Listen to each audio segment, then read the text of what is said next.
Welcome to Samba Samba. Enjoy the video. You begin by mounting guest editions so the VM can share drivers with your host. Once done, open the guest file manager and run the installer as administrator. This supplies the display driver and shared clipboard. Make sure to accept kernel module compilation prompts on Linux or reboot after Windows installer finishes. You need this before adjusting resolution. Without it, only basic modes appear. If prompted, allow device software. This step is why resizing works smoothly afterward. After reboot, you check that the Virtualbox display driver is active.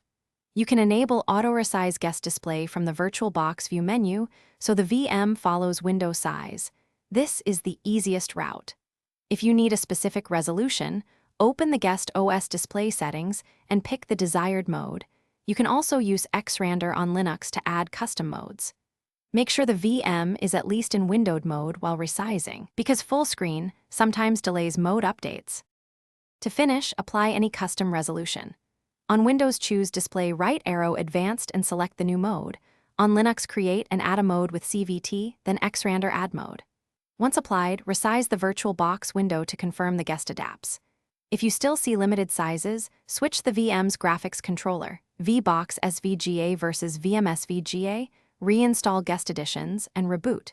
One key troubleshooting tip: if modes fail, uninstall guest editions, reboot the host and guest, then reinstall.